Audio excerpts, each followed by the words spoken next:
What is going on, everybody? Happy Monday and welcome into the Fantasy Alarm MLB DFS live stream. I am your host, James Grande. Keith Eister will be joining me momentarily. A little internet hiccup, but I did not want to delay the show any longer, so I figured I'd get into it. How is everyone doing? Happy Monday. We have 14 games on the main slate. We have Wrigley Wind. That game was previously a little bit of a concern with rain. The GOAT, Kevin Roth, has updated it since. It looks like that game is going to play 10-mile-an-hour wind gusts in Wrigley, or 10-mile-an-hour consistent wind blowing out, and then there's going to be stronger wind gusts blowing out throughout the game. So elite hitting environment in Wrigley. We have Coors. We have the Washington Nationals, who rank as the top team in baseball per WRC plus against left-handed pitching this year. They get Kyle Freeland taking the mound. So we have a lot to discuss. It's really hot in Kansas City. I mean, it's really hot everywhere, but really hot in Kansas City, and we've talked a lot about how that ballpark has played this year. We also have elite pitching everywhere. Jacob Mizorowski, Christopher Sanchez, Dylan Cease, and Jacob deGrom all taking them out tonight, amongst some other big-time names. So a lot to talk about on today's program. Thank you all for tuning in. I see you, some guy. Big shout-out to you. My dog, always in the chat, always first, with his nice car. I assume that's his car. Maybe he likes cars and he just posts someone else's car, but I assume some guy's a boss and has a nice car. I hope everyone's doing well.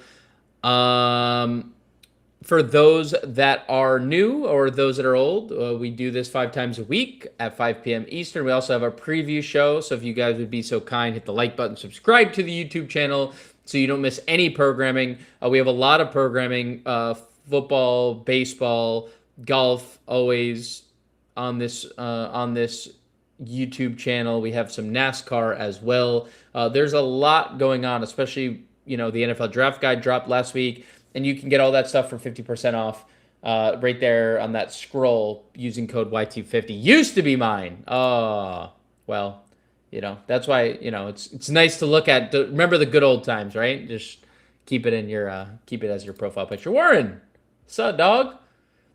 Happy Monday. All right, 14 games. Keith will be here shortly as soon as his internet returns. What is Dylan Cease's scoreless inning streak?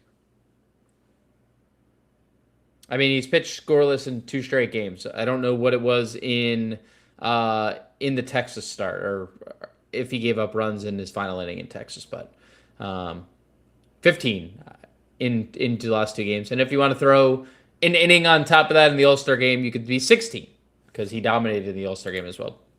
All right, let's get into stuff. Again, 14 games. We appreciate everyone here. The Prince is in the chat. Sup to Prince. Happy Monday to you, brother. All right. At the top of pitcher, because we're going to go position by position, Jacob Mizorowski is your overwhelming chalk spend-up of... I shouldn't say overwhelming, because Jacob deGrom, the 2 Jacobs are your 2 spend-ups getting all the ownership today, Mizorowski and deGrom. Now, there's a lot in play here with Mizorowski. One is the fact that he hasn't pitched since the 7th, and the reason the Brewers said was because there was arm fatigue. Now, is that them just stealing 2 weeks to manage his innings? Is that actually the case? Because he was throwing during his, kind of sidelined, and Keith is back. What's going on? What's up, dude? Oh, look at this. Look at this clean internet we got going on. Hopefully it holds for us. Hopefully it holds for us is right. I just started talking pitcher, and Mizorowski, and I still, to this moment, I've checked a couple times throughout the day. Okay, so at perfect timing here, Keith. 11 minutes ago, okay? Okay. Beat reporter for MLB.com, Adam McCalvey. With Jacob Mizorowski pitching tonight for the first time in 13 days, here is how Pat Murphy described possible workload. Okay. Quote, I think we have to build him back up and make sure we do it in a mindful way. Yeah. I mean, that's a pretty impactful statement for me. 70 pitches, 75 pitches max. Yeah. There's so little margin for error at 12K anyway. And then you add in workload concerns and it becomes really, really dicey. I don't think there's any dispute he's the best pitcher on the planet at this point. Yeah. But if he's only going to throw 70 pitches, it makes it really hard to pay off 12K. Not that he can't do it. If the field's still rostering him around 30%, there's just no way we can get there. Yeah, well, the ultimate thing is we will see what the ownership after that recent statement, we will see what the ownership comes in at, because as it currently stands, the ownership has obviously not adjusted to that. Right. He's the highest rostered pitcher of the day. Not as high as I thought he would be, but it's come down a little bit throughout the day, but he is number one currently. Yeah, I think that will move down for sure, but probably not down as far as it should, given that quote. Especially this late in the day. The second highest rostered pitcher of the day, at least in this range, is Jacob deGrom. Jacob number 2. He is higher rostered than Christopher Sanchez. Obviously, we know why that one is. He is also higher rostered than Dylan Cease. Dylan Cease is the sixth highest rostered pitcher of the day. We talked a lot about the top tier last night and kind of how we rank them. Knowing what you know in terms of ownership and knowing now what we know about Mizorowski, what do you make? Have your opinions changed on the 10K and up tier? I moved Mizorowski down slightly from where we were last night. We thought that this might happen. And now that we have that quote, I'm officially concerned. And I'm not sure at this point if I'm even rostering him. Unless that ownership comes down to like 10%, I'm almost fully out on Mizorowski. Cease is still clearly number one to me. We talked how matchups don't matter for some of these guys. Cease is certainly one of those pitchers. I love the discount from Mizorowski. Sanchez is obviously in a really tough spot. I have some of the same concerns about deGrom as I do about Mizorowski as far as pitch count goes. So he's in the pool, but he is certainly not somebody that I will be rostering at a high rate. Cease is really the only one that I'm going to have significant exposure to here. And he's the lowest owned. And I love that. I love that. I hope it holds, but I have a feeling it won't, but that's okay. Yeah, I mean, everything kind of hinges on what the field and how projection sites handle the Mizorowski stuff. Right. Because that was a local beat reporter, usually Underdog and like those type of sites that, you know, feed into every DFS player's algorithm would tweet something like that out. So we'll see if it is something that hits like the mainstream, because if it's not, I mean, I went looking for that. Right. So I guess that's a great nugget. And if no one else is finding that, like that's a huge edge on the field. Yeah. So we'll wait and see how things react for Mizorowski. But I also agree. It's been documented in the playbook that you guys can find at fantasyalarm.com, written by yours truly today. I listed Dylan Cease as my SP1. He's obviously it's not like this is in a great spot necessarily, but Dylan Cease has dominated every lineup this year and is catching the Rays possibly at the perfect time where they're just absolutely slumping, and he can just kind of dominate any lineup, and we've seen it. He's had 7 30 fantasy point games this year already, and we just see it on, ended the first half with a 40 bomb. So he's $1,500 cheaper than a guy who might only throw 70 pitches tonight. I love it. Like I said, the matchup just doesn't matter. Like, yeah, the Rays don't strike out a ton, but I'm unconcerned by that with this man. What about when we get into the next range? We'll just combine 8 and 9K together. So we'll just make it one big mid tier. What do you think about it?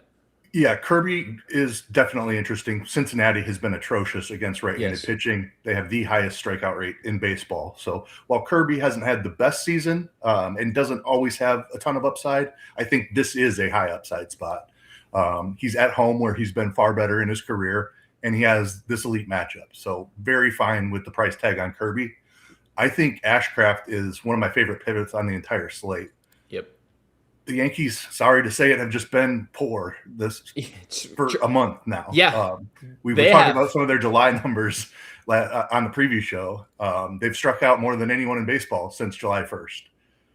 It's a great spot for Ashcraft. It is a risky spot as well, but we're looking for upside, and I think he has massive upside in this spot. Do you know how many times in the last 27 games that the Yankees have scored more than 5 runs? How many? I don't know, but you're going to tell me. And it's, yeah. 1. I knew it wasn't good. Once. One time. They're just not a good offense, man. I don't know what, like, everyone's struggling. It just is what it is. Braxton Ashcraft, by the way, really good pitcher. So, yes, I love. Great year, misses a ton of bats. Yes. Yep.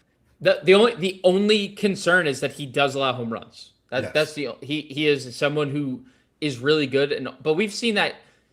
I mean, Max Scherzer, Verlander, like these guys have pitchers can be really good and also give up home runs. Yep. What about because I love Kirby, I love Ashcraft. What about the 8K tier? For me, it's literally just Tolley. That I basically am ignoring the rest of the tier. I completely agree. Tolley has the matchup and the upside. I have no interest in the other 3 because there's no upside. They're too expensive, honestly, for their matchup and who they are as pitchers. So I agree. It's only Tolley for me. Yeah, Tolley is one of 7 pitchers, I think, today. There's a lot of strikeout numbers that, Vegas is predicting a ton of strikeouts today. There's like 8 pitchers with 6.5 implied over-unders on strikeouts. 7 of them were minus money. You could only find like 1 plus odds pitcher. He's great. Baltimore strikes out a lot against lefties. That's obviously a very fascinating game in general. Because Baltimore's been a subpar offense against lefties. Neither of their good catchers are playing either. Basayo hurt, Rutschman hurt. One of them on the IL, the other one possibly soon. So, I think Tolley looks pretty good. Getting about 13. Yo, the Prince, calm it down. We're going down the list, dude. You show up every day. You know how this works.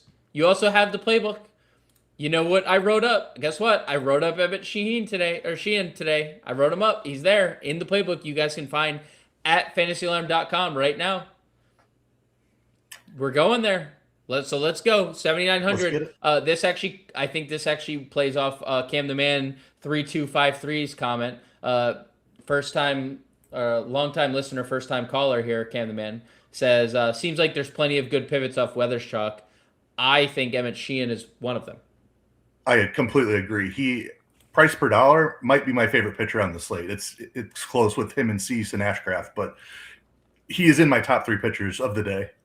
We talked extensively on the preview show about his strikeouts, his swinging strikes particularly, and how they're very close to last year when he had a much higher strikeout rate than he does this year. There are a lot more strikeouts coming for this man. He's at 26.6% already, and he should probably be closer to 30%.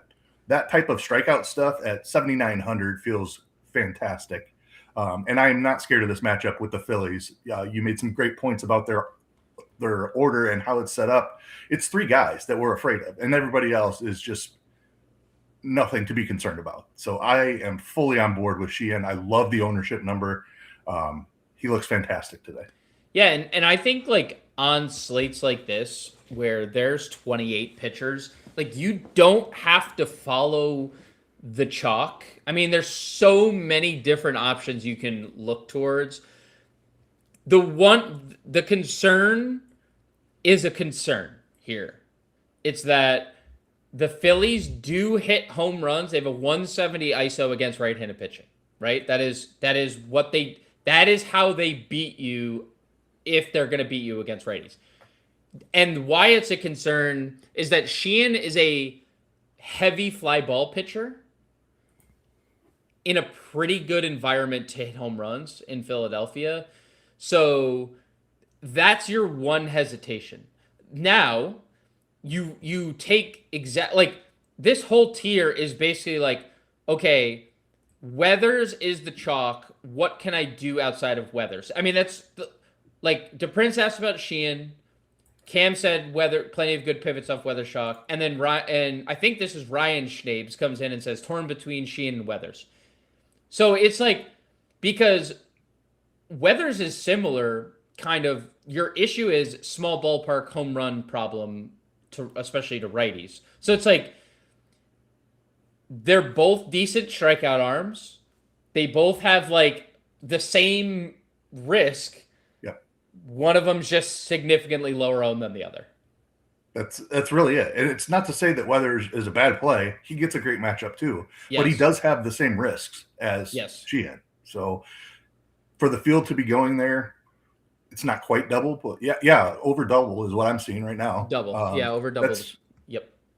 That's crazy. So update on the ownership, Keith, is what I just got an update as of 3 minutes ago. And I'm just refreshing to make sure that this is correct. Okay. So Mizorowski's ownership for me has gone up. Up.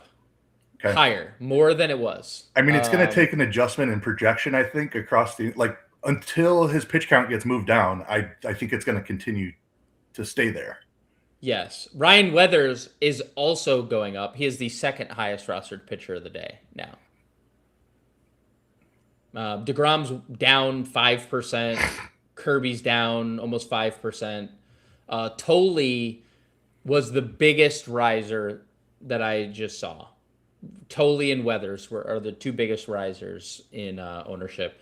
Emmett Sheehan is 4%. So he's about almost 1/6 the ownership of Ryan Weathers today.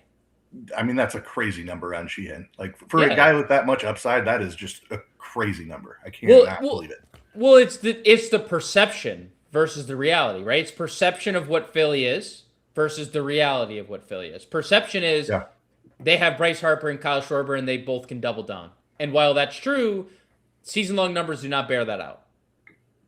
Yep. So, I like Weathers tonight. I think that the ownership is a little scary, and because I will play more Emmett Sheehan than I will Ryan Weathers. I said it to you last night, Keith, and I'll say it again. I wish I never saw the Seattle Mariners because I did some digging into Andrew Abbott today, right? And I don't like that I'm finding myself liking Andrew Abbott tonight because he is such a boring pitcher. But there has been a few things. He's introduced a cutter that he's throwing a little bit more. He had not thrown it in the first 10 starts of the year. He's thrown it about 6 consecutive starts in a row.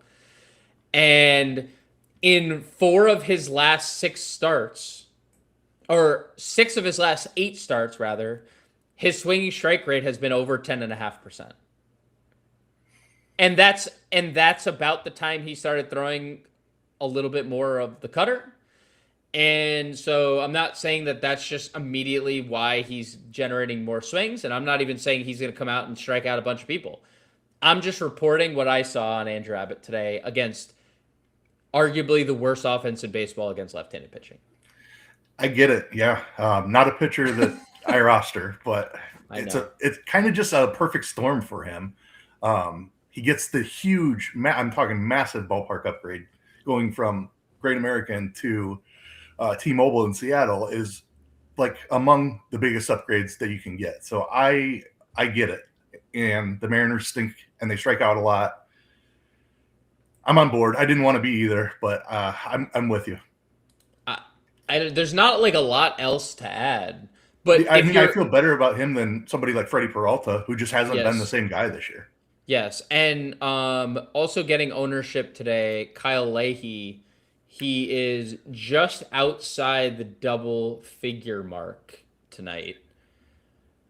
I wish there was a little less ownership here because I actually do kind of like it. Yeah, I mean, we talked about how lucky he's been, but hey, he just keeps getting lucky, and it's a team you can keep that streak up against. Yeah, exactly. It's like they have the second highest strikeout rate in baseball against righties. Leahy is also starting to miss more bats. He has 5 strikeouts in 2 of his last 3. It's not great, but he's really cheap, and it's a spot where he could get 6 or 7 strikeouts and pay off that price tag. So I don't hate it. Yeah, I mean, there's nothing else. We had a pitching change from when you and I did the show last night, but it's in a terrible ballpark. So Trevor McDonald. Trevor McDonald is your kind of guy, though. Look at this. He has I mean, talk about his ceiling to floor. I mean, that might be the highest ceiling to floor discrepancy you're gonna find. That's crazy. Not today, though. Not today. Yeah, not in this ballpark. There's nothing else, right? Nope. We'll answer. At least we didn't get swept by the Dodgers. Yep, we could have won 2 of 3. But shout out Max Muncy. Thanks. I'm a GPP dude. I like Sheehan Call. Thank you. We do too. It's leverage mid season. Can't wait for him to have 10Ks. Obviously in play. Very much in the range of outcomes for this guy. Miz throws a Maddox. He throws a 70 pitch Maddox and just like absolutely like 6 balls, just 64 strikes, 6 balls, complete game shutout. It's in play. I'm not gonna lie. Best pitcher in baseball. Grande and Keith, you guys like Cease and Sanchez combo tonight? I don't need to mess with the Dodgers. I don't think. I love Cease for sure.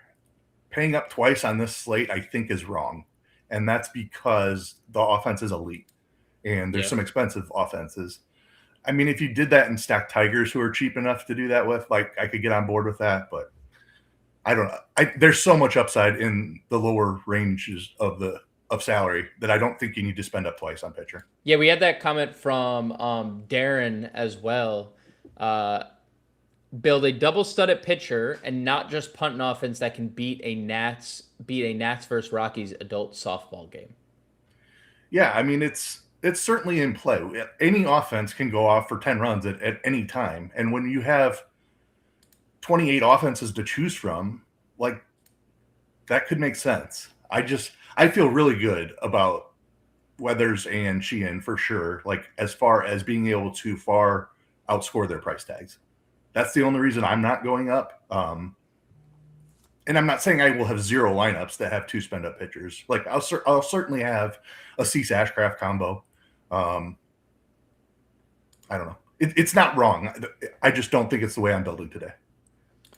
I agree. I'm not either. Is it meat season? Oh, buddy. Oh, buddy. We will talk about that in a short while. Did Baldwin not just pull off a 10 for 14 weekend? I think that is considered a heater in baseball terms. That would be a heater if true. I do not know.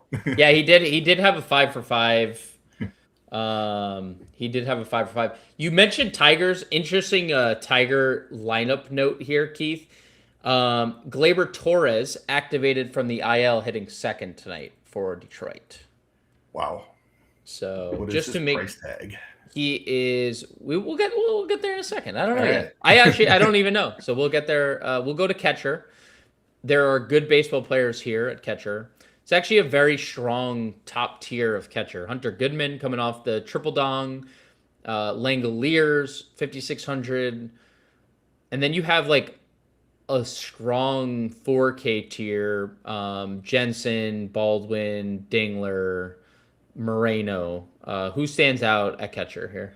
Yeah, a couple of standouts. Actually, an impressive top-tier catcher today. Goodman Yep. looks fantastic against a lefty, has had awesome career numbers against lefties, has been having his best season of his life, Yep. undoubtedly. So he looks fantastic. You can always play Langoliers for his massive power upside. Jensen is interesting with the year he's putting together. I like Baldwin as well. Heater or not, he's just a good hitter, and 4,700 is a very fair price tag for him.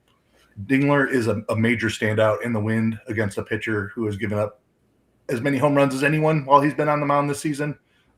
Great spot for the Tigers today.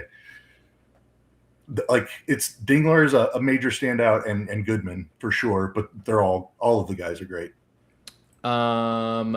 Yeah, I like Moreno too. I like Moreno too if you're stacking Diamondbacks. They look pretty good. Moreno keeps hitting, so he's hitting like fourth every day.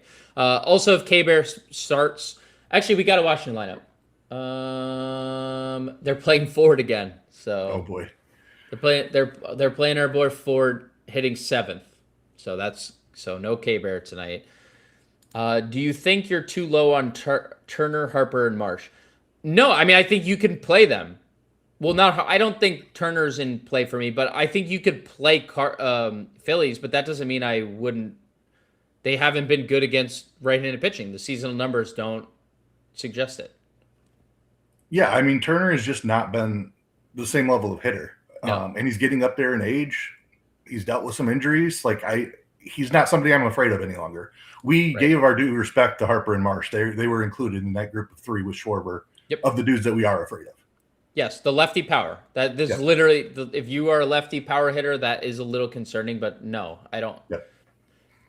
They might hit, each of them hit a home run tonight. They might also not do anything. Value. I mean, it's just what it is. It's Harry Ford in the value range. I know we'll talk about like a couple pivots and whatnot, but it's literally Dingler, Ford, Moreno getting all the ownership here at catcher. Yeah, I mean, how do you argue with it, right? He's a very good prospect at 3,500 in Coors Field. Like, it's a great spot. Great spot. I think Carson Kelly is a very obvious pivot. If he's, depending on who catches, whichever Cubs catcher is in there, they're going to be. It's Amaya. Amaya catching tonight. That's a little worse for me. Kelly's just a better hitter, but it's still the win, and literally any hitter in Wrigley today is in play. Yeah, the latest update from Roth was that the rain is kind of gone, and now it's at least 10-mile-an-hour wind consistently with stronger gusts on top of that. So and Miguel Amaya might be up, and it might be a 25-mile-an-hour wind gust that takes the ball out of the stadium. So, anyone in this ballpark, I will throw my Jonah Heim play out there just because he has been a menace against left-handed pitching this year as a pivot, but I don't think you need to pivot from Ford. I mean, I think he's just an elite play down here. Yeah, I agree. Let's go to first. I would probably be okay spending up for a couple of these players, and as good of a position as it is, I am all in the 4K range and value today. All of it. If you're playing multiple lineups, get shares up here. I think that I will have very little ownership, rostership on like anyone up here. I can. Ben Rice would be a standout because Ashcraft does have a lefty home run problem, and Ben Rice hits a lot of home runs. The aforementioned Harper for the same reason. I don't feel the need to be up here today. I agree. I think the 4K range has every bit as much upside as and 3K range. Yeah, like there's just a ton of upside in the mid range here. Yep. Like we don't need to spend up. Yeah, I mean, let's go. Then let's just go to the 4K range again. If you want to play the elite first baseman, cool. They're great. They're elite first baseman for a reason. They're priced accordingly. Cags, Devers, Stowers leading off tonight against debuting Ronel Blanco. Michael Busch is 4K. Then you get into the three. I mean, stop me if I've said anyone like that's not elite yet. Vinny Paz hitting fifth against McDonald. McDonald is a lefty problem. Jake Berger against Eric Fetty. Fetty has been worse against right-handers. We know Berger's been reverse splits. Bryce Eldridge is a monster. Let's keep going down. Chaparro, $3,300. You haven't stopped me yet, so I guess I'm doing something right. Chaparro just had 8 RBIs the other day. Spencer Torkelson, double dong upside. Anything I missed? Anything I missed there? I mean, we skipped all the way down to like 40, whatever, 100. And that was at least a dozen names that you just named off that are all elite plays. Like, it's a massive slate, and this is the most loaded position on the slate. I mean, outfield, obviously, because there's just so many of them. But I don't even know how to begin to break it down. Like, we're talking about good hitters in elite, absolutely elite spots. Like the Giants with their massive park upgrade going into Kaufman. Like, awesome spot. Bush in Wrigley. Chaparro in Coors. Rumfield in Coors. Like, it's like, how do you separate those guys? That all of them are good hitters in elite spots. Anthony wants to know, does Ty France put up 34 fantasy points again? I'll take the under. I'll take the under. Has had a really good year. Did also homer off a position player for one of those home runs. So just throwing that nugget out there. I'll take the under. I think there's a lot of really good plays when even if you go down further. Locklier's down here, and the Towinator, depending on who's in the Arizona lineup, they're both down here as well. So Jeffrey Springs led most home runs in baseball. I think Warren said it best. D-backs finally get a lefty. We can stop screaming about how crappy of play they are because they're facing a righty. There's just a bajillion plays. There's so many plays. When I was doing the playbook today, I'm not MMEing, but I'm multi-entering tonight because I can't. I want to play the Giants, and I want to play the Tigers, and I want to play the Cubs, and I want to play the Nationals. So I was like, screw it, I'll just play them all. I'll get shares of all of them. There's just too many first basemen. You've seen the light.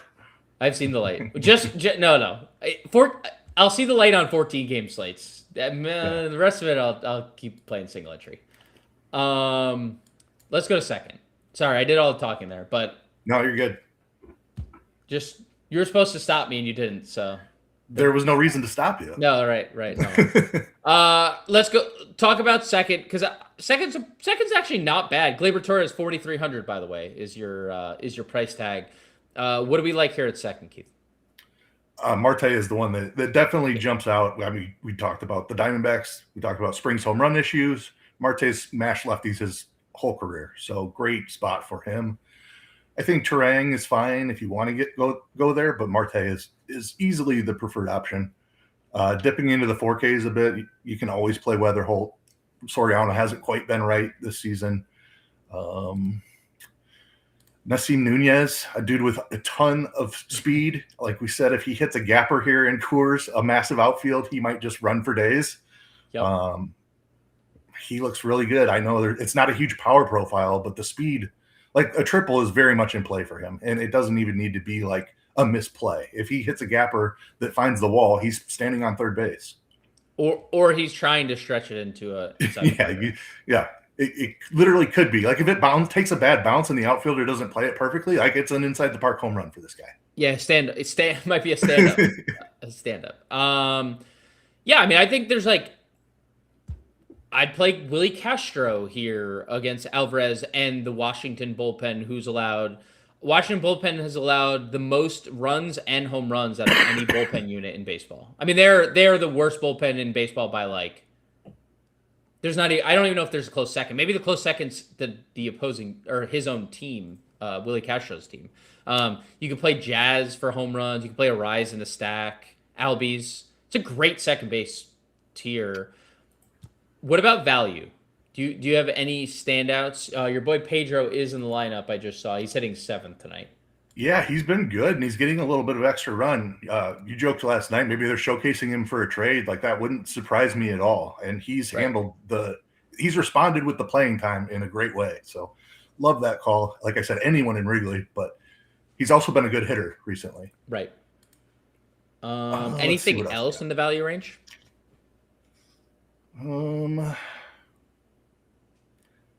Not really that I'm seeing. Siegler leading off? Yeah, I'm okay with that. I'm okay with Massey as well. With that, you mentioned McDonald's lefty problem. Super cheap. Josh Rojas is in the lineup at 2K. I have no idea what he's been doing here recently, but that's interesting. Hitting crisp 205 with a sub 560 OPS this year. Not great. Not I knew great. it had fallen off. And didn't realize it was quite that far. Last 10 games, 160, 200, 191 slash. We're talking 40 plate appearances. I assume he was mashing in AAA, and that's the reason he's back in our lives. But like I said, haven't looked at him. He did have a 194 ISO in AAA when he got called up. Okay. So okay, it is what he's a former power speed guy that just kind of never put it together.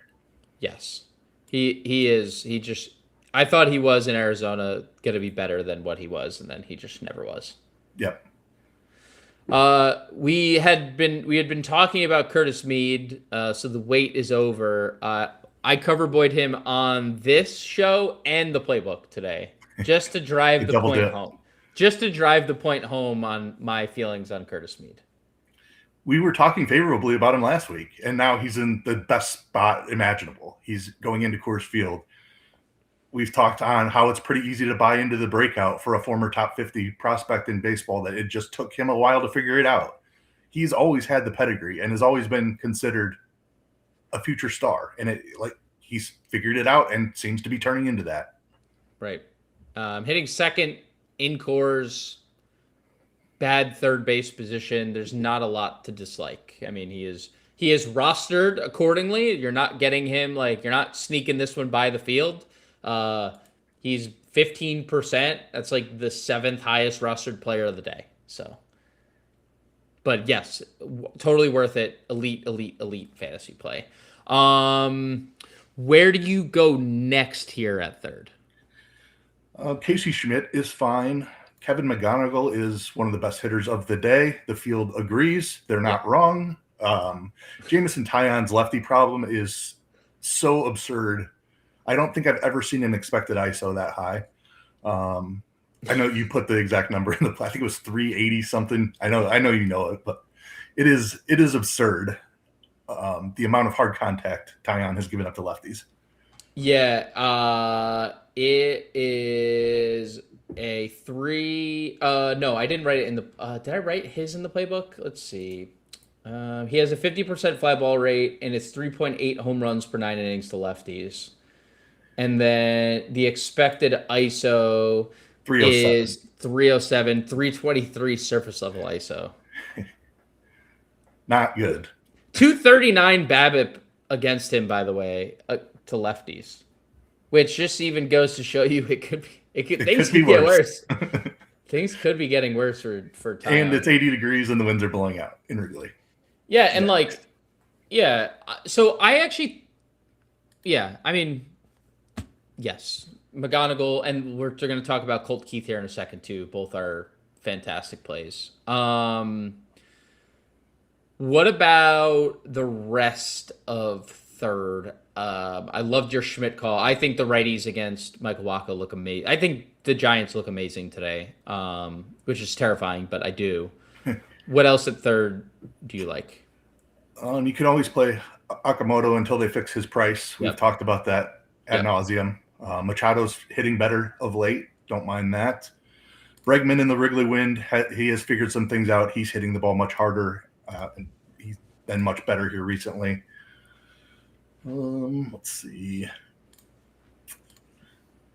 We like Diamondbacks. Arenado's been great. I like that quite a bit against the home run prone pitcher. You mentioned Colt Keith. That's another Wrigley play. Anyone in Wrigley today? Yeah, hitting him third, I believe. Yeah, third. Yeah, great lineup spot. Great price for that as well. I know it's been a rough season, but don't care in this spot. Yeah, don't care. Only other things I'd throw out there, obviously the Braves feel some type of way about Austin Riley's weekend. They're hitting him fourth tonight. it is a power spot against a bad pitcher in JP Sears. There's a reason why JP Sears spent most of the year in the minor leagues this season. So if Austin Riley's fixed, 3,700 is probably too cheap, but 3 games is probably not enough of a sample for that. But if you're stacking Braves, like, you're not excluding a $3,700 four hitter. No, I agree. And this is a guy who was an elite hitter as soon as like 2 years ago. Like 2 years ago. I mean, last year was atrocious. He was bad last year too, but before that, he was an elite guy. Like, yes, I don't think it just went away. Obviously, something broke, whether it's swing mechanics or eyesight or whatever it is. Obviously, something happened that have caused this prolonged struggle. But there's no doubt he's a talented hitter when he's right. And Karros would be the other, and Kyle Karros would be the other one. Hitting second against a lefty, really cheap. Has mashed lefties, has also mashed righties. And again, I think the thing that's being a little bit lost with the Rockies ownership is that Alvarez is good, but he doesn't pitch deep into games. And then you're getting extended Nationals bullpen, the worst in the game. That's a great point, because I do respect Alvarez. I think he's taken a legitimate step this year and is at least an average starter. But it doesn't matter if he only makes it 4 innings, because his pitch count gets run up and he allows 4 runs, and then they go score 10 off the bullpen. I mean, dude, he has completed 5 innings once this year. Yeah, and it makes sense. I mean, former bullpen, like, worked out of the bullpen for the majority of the first part of the season and transitioned to the rotation, and it's been great. Right. Steve says, okay, we can start the show. Okay, we're going to start the show right now. Just kidding. Welcome, Steve. There you go. Oh, no court. Do we have the lineup? Did we officially get the lineup? Let's see. That kind of stinks. I don't see the lineup anywhere. Where did you get the lineup? I don't have the lineup. I don't have the lineup. Warren's an insider. That's all I could at this point tell. Warren's an insider. That's what I got. That's what I'm coming to learn. Yeah, I don't know. I don't see. I guess maybe they released Corbin Carroll, a Corbin Carroll note, or Warren's just out here on Twitter just. Maybe he's just saying he doesn't like the play tonight, but Carroll's been great against lefties. If that's what he's saying, well, he got hurt. Well, he got hurt yesterday. He hyperextended his elbow swinging the bat. Warren says D-Beck say he's not playing, which could very well. There might be a beat report out there or something that says that. Yes, there is. So the lineup, Tim Tawa is hitting third. Oh boy. Tim Tawa is hitting third. Why not Moreno or Arenado? Where are they hitting? Marte, Perdomo, Tawa, Moreno, Vargas 5th, Arenado 6th, Locklear 7, Waldschmidt 8, Barossa 9. Okay. Arenado's buried. That's kind of surprising. Underdog reported it? I swear I didn't see it. Nah, Underdog reported it? I don't see it. I don't know. Maybe I missed it, but ultimately I just saw what Warren said. I just literally I looked up Corbin Carroll on Twitter and saw the beat writer post the lineup. So Tim Towanator hitting third, first base, outfield. We'll reconsider some Tawa in a second. Yeah, no doubt. You didn't say Waldschmidt, did you, in that lineup? Yes, I did. Hitting 8th. Okay. Don't love the lineup spot, but anyway, we'll get there too. We'll get there as well. I don't think there's anything else at third that we need to talk about because Colt Keith is so cheap. You can play Pedro down here, Arenado. I mean, it's a very cheap position. Shortstop, C.J. Abrams, $6,400. Apparently, he's popping up back on the trade block again today. He is the 5th highest rostered shortstop today. McGonigal, McKinstry, Perdomo, Nunez are the 4 shortstops getting more ownership than CJ. It's kind of something that we talked about last night with Nationals. You had mentioned Luis Garcia. You can kind of say the same thing. There's nobody playing Abrams, and James Wood's like the 6th highest rostered outfielder today too. What's your take on Abrams today against Freeland? It's really hard to play him and Wood together, I think, is part of the problem. So it makes it a very uncomfortable stack if you have to leave one of those guys out. And if I had to leave one out, it would probably be Abrams, and I would get up to Wood. So I get it. The Wood ownership I don't quite understand, because just play him as a one-off and be done. Like, you don't need to worry about stacking him. Abrams, right. I think I would prefer him more in a stack. There's just not quite as much power as Wood has. So while he's fine on his own, I definitely would prefer him in a stack. And 6,400 is a big ask. I don't know. I like him, but it is tough to get there today. Yeah, I think there's if you're playing multiple lineups, there's a way to be different, playing Abrams over Wood. And then, again, I do think I lean James Wood as well, because this is a position where you can play McGonigal. Yes. And mostly where I have played McGonigal today has been short, because I'm playing so much Curtis Mead. What else do you like at shortstop? I haven't found personally myself spending up kind of like in between Abrams and McGonigal, but I don't know if you have any different opinions.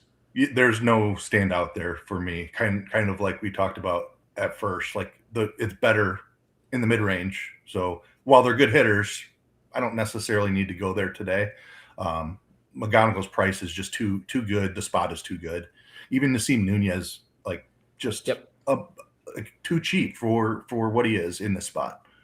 A guy we talked about on the preview show that nobody's going to play is Willy Adames, and it is just an elite spot for this guy. Waka has had reverse splits his entire career. Adames has had reverse splits his entire career. Those are two long, successful careers on both sides, and we have consistent data. It's just a spot that lines up well for him, like perfectly for him, really. Yeah, they allow and hit 200 plus ISOs to right against each other split. So I think Adames looks great today if you're just looking for a home run, because you're playing Willy Adames for a home run. That's it. Like he fits as a stack, but I think you can one-off Willy Adames too if you're just looking to save. And because we like the Giants, I mean, I like the Giants. Basically, their top 7. I don't have to play Jung-Hoo Lee. I basically like everything else. So I'm gonna have a lot of shares, but if you're not comfortable playing the Giants, I think Adames is the perfect candidate for your one-off exposure in this ballpark. It's like 95 degrees again in this ballpark. The aforementioned Ty France, I don't know if you saw one of the home runs yesterday. He literally popped it up. It looked like it was I always think about that Jonah Heim home run in Las Vegas that he literally looked like it was a pop-up to first baseman that went out to like tie it in that crazy 30-run game. That's what Kaufman is playing this year because the fences are moved in the warm weather. So I think Willy Adames looks great as a GPP play. I know Warren just mentioned Geraldo. I am forever a Geraldo stan, and he looks good here. I don't love the ownership on Geraldo Perdomo. I would probably rather play someone like Adames who just has a higher ceiling than him. Yeah, I don't disagree with that. I will say at least it's his good split. Like his whole career, he's been better against lefties. Sure. And he obviously, I mean, he's hitting second in a great lineup, in a really cheap one. I mean, Cattell is the most expensive, and then there's no one even close to Marte. So I'll always pay respect to my Lord and Savior Geraldo. 2023 All-Star, you can never take that away from him. Value shortstops other than Adames, do they exist? I guess McKinstry is probably the answer. McKinstry is the answer. Don't even think we need to mess around with really anything else. I don't either. I don't either. There's Ernie Clement's getting some ownership, but he doesn't even get a lefty. So let's go to the outfield. No, let's not mess around with anything else, as you mentioned. James Wood, as we talked about, is getting around 11%. And I'm not going to say I called it, but I had a suspicion that no one was going to play PCA. and no one's really playing PCA. He's like 8%. He's like there's double-digit amount of outfielders being rostered ahead of him.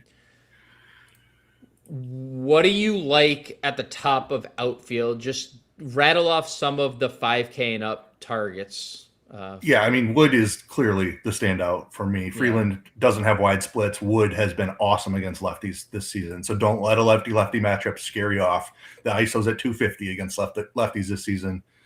He can steal a base as well. So massive power, a little speed. He looks fantastic. The PCA call is so good. Like, I mean, we're talking about somebody who's been a top 3 hitter in baseball for over 2 months now. Like, you just have to buy into it at this point. And he gets an elite spot against Jack Flaherty. Flaherty's been okay, but he's a fly ball pitcher in a wind park. Yes. Where it's 80 degrees. Like, it is a beautiful spot for Pete Crow Armstrong today and all of the Cubs. Let's see who else we got. 46.8%. Or 49% fly ball rate for Jack Flaherty this year. So big number. I mean, we're talking about Taillon's problems. He's at 50%, which is right there in the same range. Yes. So. I mean, to be a fly ball pitcher in this ballpark, like Flaherty can miss bats, but if he doesn't, it's a problem. Yes. Let's see what else. You can answer none, and then we can move on to. Yeah, I mean, there's obviously great hitters here. I don't see anything that really stands out. The 4K range is loaded, as we know. There's going to be a million options. I don't think we need to force anything up here.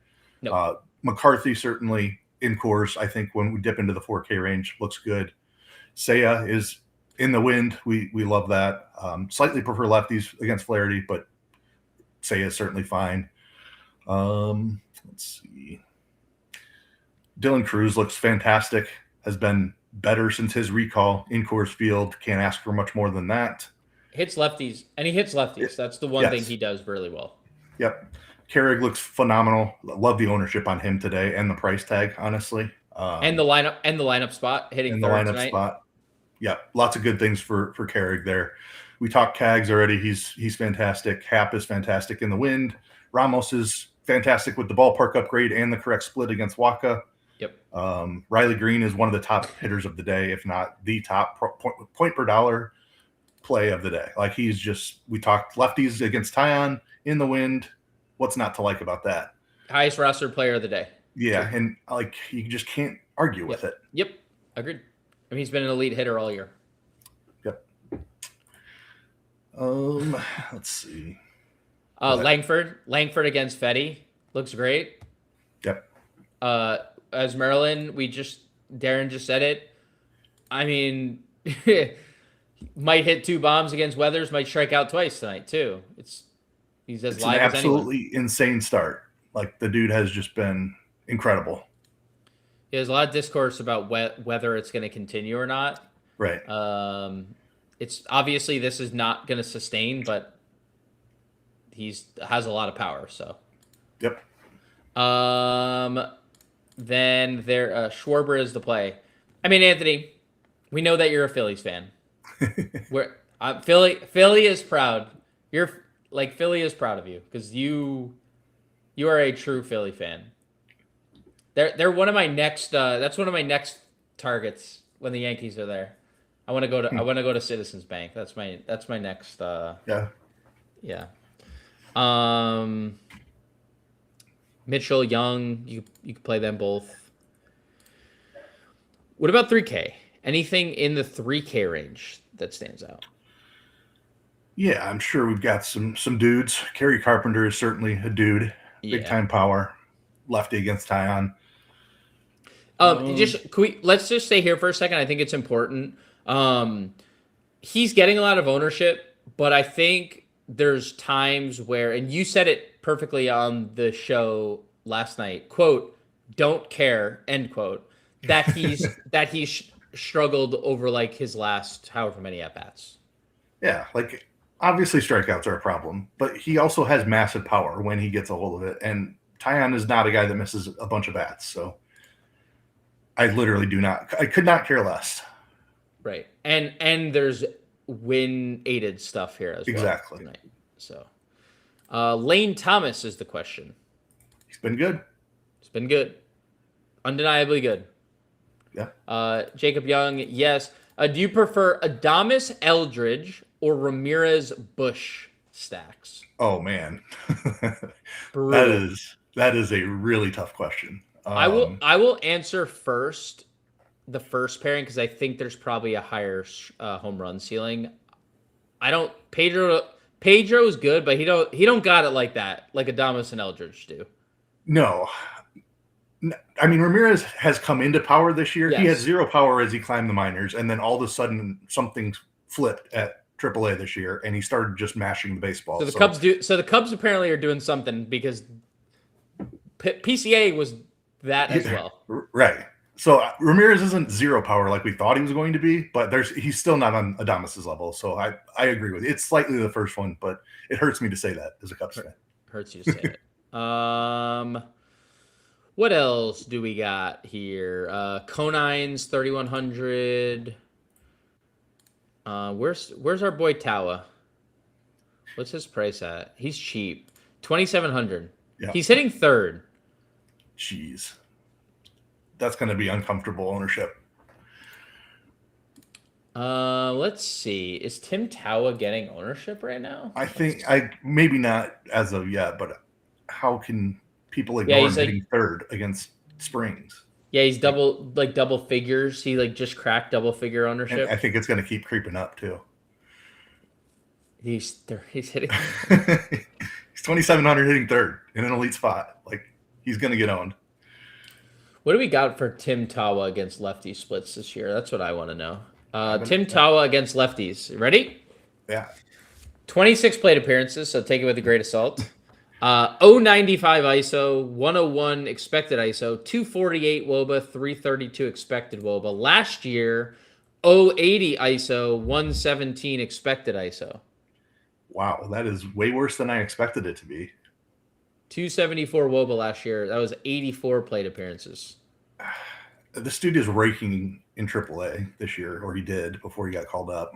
He's raking right now too. He's been hitting. Yeah, he hit a bunch of home runs lately. So we talked about switches flipping.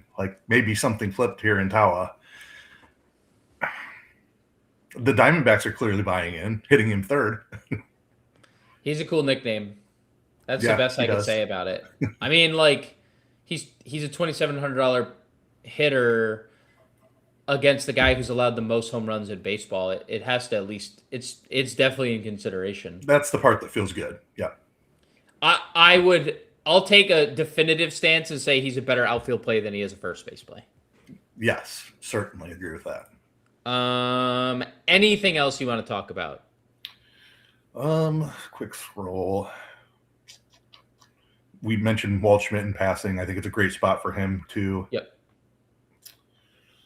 I think that's mostly it. Let's see if there's anything on the ownership front that is popping here. Tawa's rising. James Outman at $2,300 is almost at 10%. We know what I mean. He's almost an automatic out man. So that's just playing someone cheap and wind, and also being able to get a spend up pitcher. Yep. I don't know what Dr. Doom is, to be honest. I don't. Do you know what that means? He's a movie buff. What is Dr. Doom's name? I couldn't tell you. I don't even know what Dr. He's obviously alluding to a pitcher that is in some way connected to whatever Dr. Doom's name is. Does Dr. Doom look like a pitcher on? I have no idea. I'm gonna block real life sub. Missed it. I blocked it already. Michael Harris in play and Tolley at starting pitcher. Fine with both of those. Yep. Yes. Sometimes it feels good to feel uncomfortable with Tawa Ruth. I mean, he's going to help you do some things. If you want to fit that full national stack with Abrams and Wood, might be the answer. Avengers, man, it's Dr. Doom. I've never seen a single Avenger. I'm not gonna lie. Same. I watch sports and kids TV shows. Whatever my kids want to watch, and then sports. I'm sorry. Victor Von Doom. I still don't know what pitcher we're talking about. Yeah, I don't know. I don't know. Let's go to pitcher and maybe we'll figure it out through through. I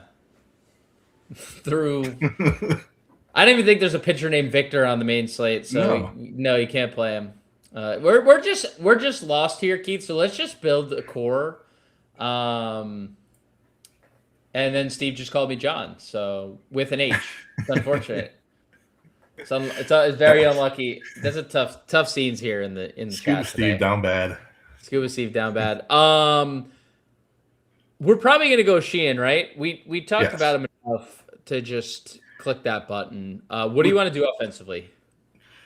Yeah, I mean, Sheehan's the ownership is just ridiculous on him. So I agree, he's the top pitcher to plug in here. Let's see. Tigers are so owned. Like, they were my favorite spot on the previous show, and they still are. But there's so many options on this slate, and they're getting an uncomfortable amount of ownership. It's an undeniably great spot. I think Washington's ownership is the most attractive. I don't know how much you want to go in on them, but James Wood, Curtis Mead, like they're too juicy, and it's a great spot. I agree. So let's do that. So Ford, 35? Yes. Unless we wanted to play Dingler. Mead, and then Wood. Or the first three. Cruz, would you just full 4 stack and just cruise? Yeah, I like it. Okay. And we'll call it there. We'll just go full Washington. Because I agree. I do think it's not that the Nationals aren't getting ownership, but the Tigers are clearly... It's like the Cubs on the other side of that Tigers games. It's the same spot. It's a win game against a fly ball pitcher. Nobody's playing Cubs. I'm not nobody, but the Cubs are so far under-owned compared to the Tigers. Like, yeah, Flaherty is undeniably a better pitcher than Jameson Taillon, but the spot is not that different to where the ownership should be that drastic.